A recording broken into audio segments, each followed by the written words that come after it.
Lord Jacob Rothschild has boasted that the New World Order will have full control over humanity by the year 2018.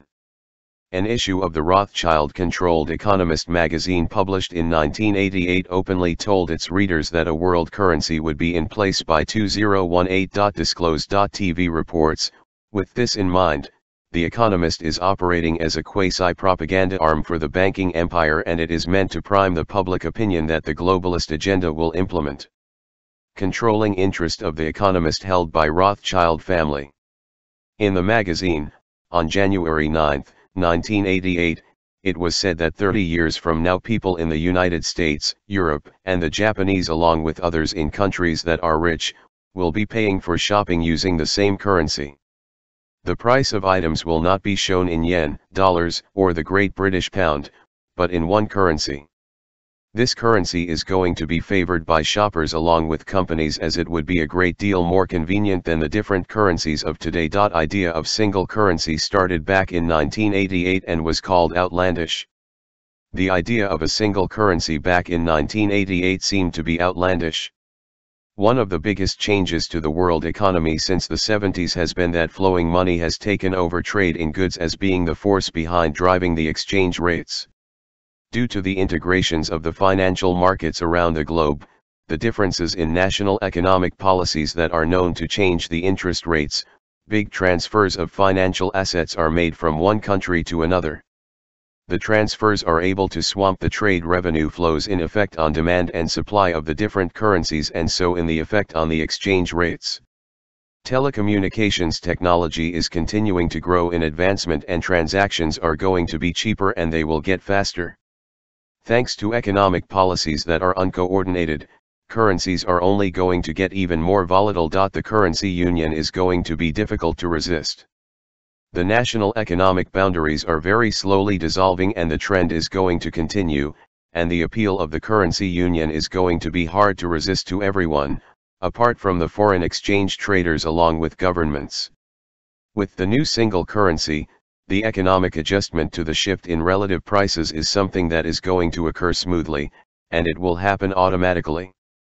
With no currency risk, trade, employment, and investment will be spurred on.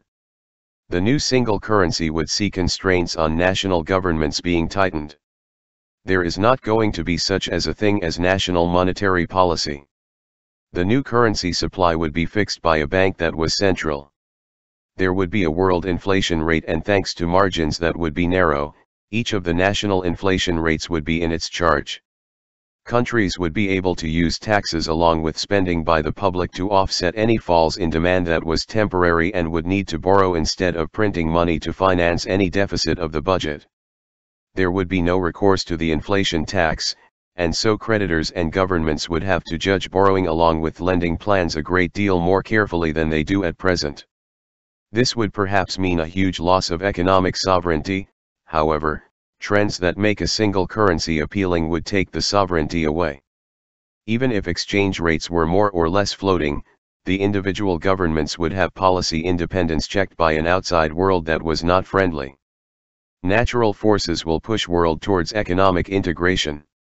With a new century coming, natural forces are going to keep pushing the world into economic integration that is going to offer a broad choice to governments.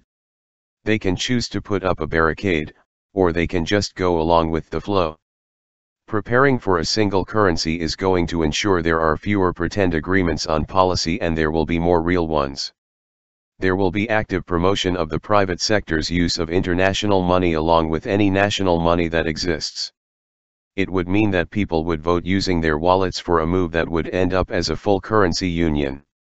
A single currency might start out as a mixture of national currencies, and in time the value against the national currencies is not going to matter due to the fact that people are going to choose it as it is going to be a lot more convenient, and there will be stability behind the purchasing power. 10 years later, Economist preaches globalist agenda again. In 1998, 10 years later, The Economist printed another article promoting globalist agendas, One World, One Money.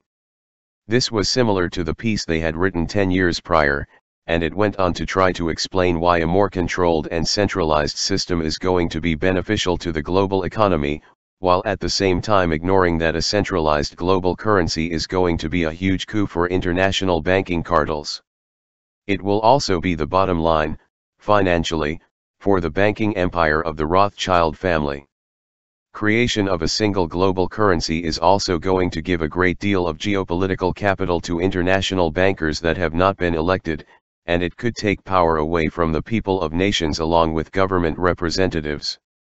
But the question is whether or not anyone wants international bankers to have a huge amount of power, politically, on top of a lot of financial influence and the amount of sway they already have in power. People today want to have more say in their own lives, and they do not want policy dictated by bureaucrats and banksters. The Rothschild family is keeping a profile that is very low in the public eye. However, they do still have many business operations, and these are spread out over a wide array of sectors. There is not any particular member of the Rothschild family seen on the richest list of Forbes, but the family is said to have control over more than $1 trillion in assets worldwide. Therefore they do still have a voice that is strong over the entire geopolitical spectrum, and many see this as a hand that is hidden that manipulates events quietly in the background under a veil of secrecy.